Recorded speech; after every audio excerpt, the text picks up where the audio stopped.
Hello বন্ধুরা, তোমরা সবাই কেমন আছো? আশা করি ভালো আছো, আমিও ভালো আছি। তো তোমরা আগের একটি ভিডিওতে দেখেছো আমি কার্তিক ঠাকুর ঘরে আনছিলাম কোলে করে নিয়ে।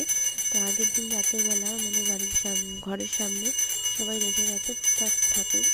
তো রেখে গেছে, তো আমি পুরো ভিডিওটি দিতে পারলাম না, পুরো ব্লগটি শেয়ার করতে পারছি না তোমাদের সাথে। সারাদিন ব্যস্তের মধ্যে আমি ভিডিও ক্যাপচার করতে পারিনি।